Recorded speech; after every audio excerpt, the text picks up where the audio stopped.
Hi, I am Krishna Vamsi. Today, answer writing notes for internal security అంటే ఒక template లాంటిది, ఒక template అనుకోవచ్చు. ఫర్ ఎగ్జాంపుల్ ఒక ఆన్సర్ రాసే ముందు, ఒక మెయిన్ ఆన్సర్ రాసే ముందు ఒక టెంప్లెట్ ఉంటుంది కదా, ఆ టెంప్లెట్ కోసం. అంటే సింపుల్గా చెప్పాలంటే మనం ఒక ఆన్సర్, మెయిన్ ఆన్సర్ రాసే ముందు ప్రీ ఆన్సర్ అనమాట. అంటే మనం దీన్ని బట్టి కొడితే ఆటోమేటిక్ ఇది రాసేస్తాము. సో అంటే ఏం జరుగుద్దంటే, బట్టి కొట్టడం అంటే ఇక్కడ మెమరైజ్ చేస్తాము. మెమరైజ్ అంటే చదివిందే చదివి రివిజన్ చేసిందే చేసి, so over a period of time మనకి మనం రాసుకున్న నోట్స్ టెంప్లెట్ అనేది మనకి చాలా అంటే చాలా ఉపయోగపడుతుంది. అలా నేను రాసుకున్నది మీకు చూపిస్తాను. ఎలా రాసుకోవాలనేది మీకు కూడా క్లారిటీ వస్తుంది. వీడియో అయితే పూర్తి వరకు చూడండి, నన్ను ఎంకరేజ్ చేయండి దయచేసి. నేను కూడా, నాకు ఇలా టీచింగ్ చేయడం అనేది ఇష్టం. మాకు ఖచ్చితంగా మీరు ఎంకరేజ్ చేస్తే, ఒక కామెంట్, ఒక లైక్ పెడితే, ఏదో ఒకటి నలుగురికి వెళ్ళి ఆ నలుగురు కూడా ఎంతో కొంత నేర్చుకుంటారు. ఓకే, నేను ఈరోజు చూపిస్తాను చూడండి. ఒక్కొక్క టాపిక్ ఒక్కొక్కటి చదివి చూపిస్తాను మీకు. ఓకేనా? ఇగో ఇది క్రెడిట్ మన కప్తాన్ సార్ అంటారు. ఐ డోంట్ నో, అది అతని క్రెడిట్ ఇది.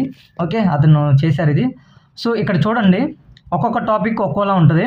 ఇక్కడ చూడండి, non state actors, state actors అని ఉంటుంది. ఫర్ ఎగ్జాంపుల్ ఇప్పుడు స్ప్రెడ్ ఆఫ్ ఎక్స్ట్రీమిజం. ఓకే, ఇక్కడ చూడండి. ఓకే, ఇక్కడ చూడండి, లెఫ్ట్ వింగ్ ఎక్స్ట్రీమిజం. ఇక్కడ 2013 sorry. So what ever the question, ఇక్కడ ఏదైనా ఉన్నాయి, ఇక్కడ ఏమైనా చూడు, ఒకసారి అబ్జర్వ్ చేయండి. Article 244 of the Indian constitution related to the administration of schedule areas and tribal areas. Okay, ఇది అసలు అవసరం లేదు మనకి, ఎస్ చెప్పాడు జస్ట్ అంతే. Analyse the impact of non implementation of provisions of 5th schedule on the growth of left wing extremism. So అల్టిమేట్గా ఇక్కడ అడిగింది ఏంటి? Left wing extremism. సేమ్ ఇక్కడ కూడా వాడి కాంటాక్స్ట్ ఏదైనా ఉన్నాయి, ఎగ్జామినర్ కాంటాక్స్ట్. ఇక్కడ చూడండి, లెఫ్ట్ వింగ్ ఎక్స్ట్రీమిజం. ఓకే, ఇంకా ఇక్కడ చూడండి, religious indoctrination via digital media has resulted in Indian youth joining ISIS అంట. What is ISIS and its mission? Okay, how can ISIS be dangerous for internal security? నాకు తెలిసి ఇది current affairs అయి ఉండొచ్చు. That current అఫైర్స్తో పాటు ఇక్కడ terrorism గురించి అంటున్నాడు కాబట్టి, ఇగో ఇక్కడ కాంటెక్స్ట్ అనేది టెర్రరిజం గురించి. సో ఇక్కడ మళ్ళీ టెర్రరిజం, ఇక్కడ ఆర్గనైజ్డ్ క్రైమ్. ఇంకా నేను ఇదంతా చదవట్లేదు. చూడండి, ఇక్కడ టెర్రరిజము, మళ్ళీ insurgency, left wing extremism, anti terrorism, terrorism. Okay, left wing extremism. ఇంకా చూపిస్తాను ఆగండి. సేమ్ క్వశ్చన్స్ ఇక్కడ మీరు చూడండి, terrorism, organised crimes, left wing extremism, terrorism. అంటే మనకి ఒక కాన్సెప్ట్ టెర్రరిజం అనే దాని మీద ఒక టెంప్లెట్ చేసుకోవాలి. ఇక్కడ చూడండి ఎన్నిసార్లు అడిగాడు టెర్రరిజం మీద. అంటే 2019లో అడిగాడు, ఓకే, 2023లో అడిగాడు, సేమ్ 23లో అడిగాడు, 22 ఐ థింక్ 22లో ఒక క్వశ్చన్ కూడా లేదు, 21లో చూడండి టెర్రరిజము. ఇక్కడ చూడండి ఆర్గనైజ్డ్ క్రైమ్స్, 2022లో ఆర్గనైజ్డ్ క్రైమ్స్. ఓకే, ఇక్కడ ఇంకెక్కడ ఉంది? ఇక్కడ 2017. అంటే మనకు ఒక టెంప్లెట్ లాంటిది ముందే చేసి పెట్టుకోవటమే. PYQs మనకి సేమ్ ఇంటర్నల్ సెక్యూరిటీలో అదే థీమ్ మీద, జస్ట్ వాడు కాంటాక్ట్స్ మారుస్తాడు. ఇక్కడ స్టార్టింగ్ ఇంట్రడక్షనరీ స్టేట్మెంట్స్ అంటారు వీటన్నిటిని. ఇంట్రడక్షనరీ స్టేట్మెంట్స్ ఏదో ఇస్తాడు. సో దాన్ని బట్టి మనం ఆన్సర్ని మనమే ముందు రెడీ చేసుకొని పెట్టుకోవడం ఉండడం బెటర్. ఎందుకంటే మనకి థీమ్స్ తెలిసిపోతుంది కదా, ఏ కాంటాక్స్లో వస్తున్నాయో.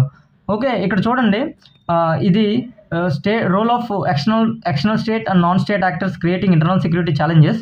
ఫర్ ఎగ్జాంపుల్ ఇక్కడ చూడండి, how far Indian internal security challenges linked with border management. Okay, border management. Okay, ఇక్కడ ఇచ్చాడు. ఇక్కడ కూడా same, international civil aviation laws provide all countries complete and exclusive sovereignty over the airspace above the territory. What do you understand by airspace? ఇక్కడ airspace గురించి అంటే air force గురించి, forces. What are the implications of these laws on the space above this airspace? Discuss the challenges with this post and suggest way to contain the threat. Okay, whatever it may be. వాడి ఇక్కడ ఏదైనా అడగని. మొత్తానికి మనకి ఇక్కడ theme ఏంటి? Border. ఇక్కడ చూడండి, బోర్డర్, మెరిటైమ్, ఇది కూడా బోర్డర్ కిందే వస్తుంది, బోర్డర్. ఇక్కడ చూడండి, ఫోర్సెస్ అని ఎన్నిసార్లు వచ్చాడు. అంటే సేమ్ ఫోర్సెస్ కాంటాక్స్ట్ ఏదైనా ఇవ్వండి, ఇక్కడ ఏదైనా ఇవ్వండి, వాడి ఇంట్రడక్షన్ స్టేట్మెంట్ ఏదైనా ఇవ్వండి. మన ఆన్సర్ అట్ ద ఎండ్ రాయాల్సింది, డిమాండ్ ఆఫ్ ది క్వశ్చన్ ఇది, బోర్డర్. ఇక్కడ చూడండి, బోర్డర్. ఇంకా ఇంతే చూడండి, మీరు అనలైజ్ చేస్తే ఇదే ఉంటుంది. ఇంకో state actors and non state actors ఉంటారు. ఓకే, మెరిటైమ్, బోర్డర్లోనే మెరిటైమ్ వస్తుంది. ల్యాండ్ బోర్డర్ ఉంటుంది, కోస్టల్ బార్డర్ ఉంటుంది. సో ఆ రకంగా మనకి ఒక టెంప్లెట్ కావాలి. దానికి కూడా సేమ్ మనీ లాండరింగ్. ఇక్కడ కూడా మనీ లాండరింగ్ ఏ విధంగా మనం ఎలా ప్రివెంట్ చేయాలి స్టెప్స్ ఇస్తాడు. Money laundering poses a serious threat to the country's economic sovereignty. What is its significance for India? What steps are required to be taken to control its menace? Okay, so చూడండి ఇక్కడ money laundering గురించి అడిగాడు. Same ఇక్కడ linkages అడిగాడు. Drug money laundering ఇంకేమేంటి అంటే దీనికి source of funding ఉంటుంది కదా. మనీ లాండరింగ్ అంటే రకరకాలుగా మనీ లాండరింగ్ చేస్తారు కదా, ఆ సోర్స్ ఏంటివి? ఓకే, టెక్నాలజీస్ యూజ్ చేసుకొని మనీ లాండరింగ్. ఓకే, సేమ్ మళ్ళీ ఇక్కడ కూడా ఇక్కడ ఏమన్నా అడిగాడు చూడండి. ఇక్కడ కూడా role of media, social networking sites in internal security challenges through communication networks, basic cyber security. So all these ఒకసారి చూడండి. టెర్రరిజం గురించి ఒక కాన్సెప్ట్ అంట, ప్రివెన్షన్ మెజర్స్, డేటా ఏది చూసినా ఇక్కడ మీరు కరెక్ట్గా ఒక క్వశ్చన్ చదవండి. Discuss the potential threats of cyber attacks, security frame. ఇది ప్రివెంటివ్ మెజర్స్ అంటే దేని కింద వస్తుంది అనుకున్నాం? ఇది దేని కింద అంటే సైబర్ సెక్యూరిటీ కింద వస్తుంది. సో మనం ఏం చేయాలి? సైబర్ సెక్యూరిటీ సంబంధించి ఒక టెంప్లెట్ చేసుకోవాలి, ఒక ఆన్సర్. ఓకే, అలా చేసుకుంటే మనకి తర్వాత చేసే వాటికి ఎంతో ఉపయోగపడుతుంది. ఇప్పుడు చూడండి, what are the different elements of cyber security and keep view challenges in cyber security, examine something ఏదో ఉంది. ఇక్కడ కూడా internal security challenges based by government, give out of the role central intelligence and investigative agencies tasks to counter the threat. So challenges అంటే cyber security ఏదైనా concept అంతా దేని గురించి? Cyber crimes, cyber security. So దీనికి తగ్గట్టు నేనేం చేశానంటే స్టార్టింగ్లో నాకు తెలిసి ఇది 2023 ఆ టైంలో నేనేం చేశానంటే ఇప్పుడు నోట్స్ రాసుకున్నాం అనుకోండి, చెప్తాను వినండి. నోట్స్ రాసుకున్నాం అనుకోండి, డీటెయిల్గా రాస్తాం మనం. అది రివిజన్కి చాలా తక్కువగా పనికి వస్తుంది. అంటే అది చేయొచ్చు, రివిజన్ చేయొచ్చు, బట్ మనం దాన్ని ఎక్కువ మెమరైజ్ చేసుకోలేము. కానీ ఇప్పుడు నేను ఇలా చేసుకున్నాను చూసారా, ఇదేమవుద్దంటే మెమరైజ్ చేసుకోవడానికి బాగుంటుంది. అంటే నేను డీటెయిల్గా రాయను, జస్ట్ నేను ఎలా రాసుకున్నాను అంటే ఇది జస్ట్ నాకు రివిజన్ పర్పస్ మీద ఉపయోగపడుతుంది అనే ఉద్దేశంతో రాసుకున్నాను. అప్పట్లో ఇంటర్నల్ సెక్యూరిటీ సంబంధించి చూడండి. ఇంటర్నల్ సెక్యూరిటీ నేను ఇక్కడ రోల్ ఆఫ్ మన ఇందాల మీరు చదివినట్టు ఒకటి వచ్చింది కదా, role of external state actors creating challenges to ISI అంటే internal security of India, ISI అంటే. ఓకే, ఇక్కడ చూడండి సైబర్ అటాక్స్ అని ఇంకే రీజన్స్ అయ్యే ఉండొచ్చు. Okay, challenges created by state and non state actors. Okay, ఇంకేమున్నాయి? How to counter state and non state actors, whatever it may be. ఇది ఒక టెంప్లెట్. సో ఇక్కడతో అయిపోయింది. దానికి ఆన్సర్ ఇదే. ఇంకా నేను రాస్తే నేను ఒకవేళ రాయాలనుకుంటే ఇదే రాస్తాను. ఓకే, నేను ఎప్పుడు ఏదైనా ఆన్సర్ రైటింగ్ ప్రాక్టీస్ చేసినా ఇక్కడ ఉన్నవి ఈ టెంప్లెట్ అక్కడ దింపేస్తాను.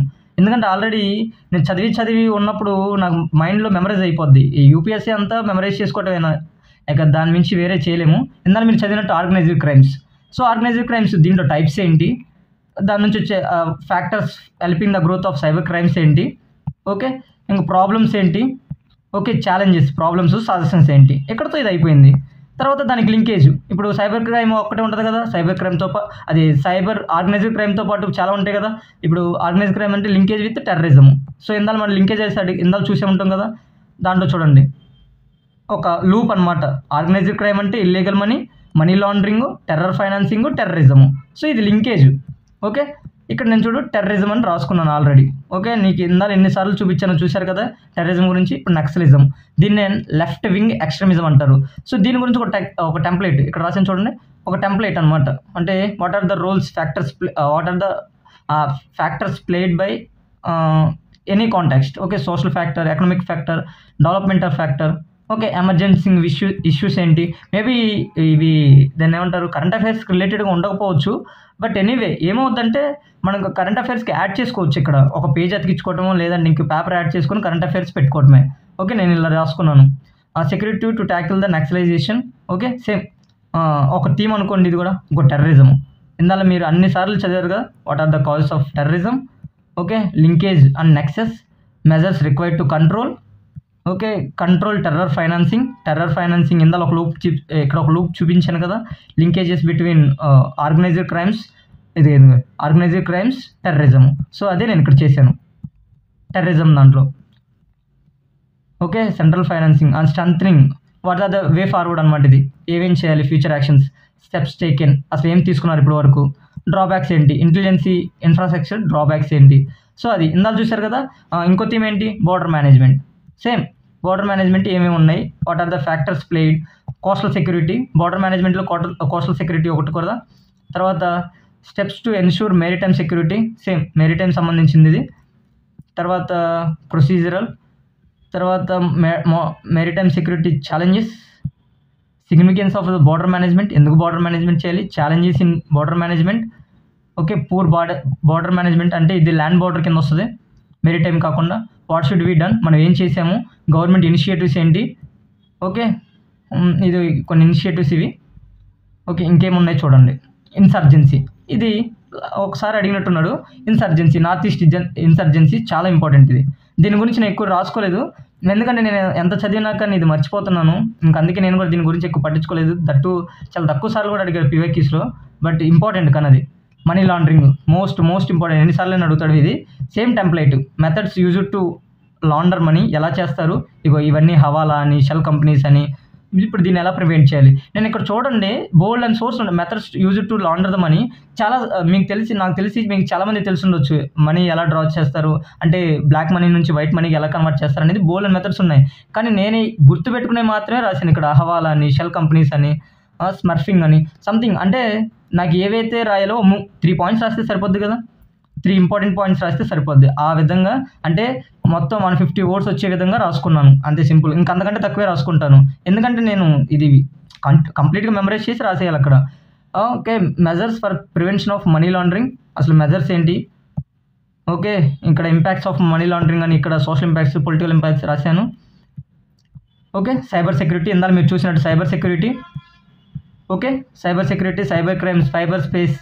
ఓకే, టైప్స్ ఆఫ్, దీంట్లో సైబర్ క్రైమ్ యొక్క టైప్స్ ఏవైతే ఇంపార్టెంటో అవే రాసుకున్నాను. ఇక్కడ చూడండి, నెక్స్ట్ ఏబో సైబర్ డోమ్ అంట, ఇది సంథింగ్ ఏదో ఉంది. ఓకే, ఛాలెంజెస్ రాశాను. ఇనిషియేటివ్స్, గవర్నమెంట్ ఇనిషియేటివ్స్ రాశాను. ఇవి government initiatives, way forward important. International conventions ఏమైనా ఉంటే ఇంటర్నేషనల్ కన్వెన్షన్స్ రాశాను.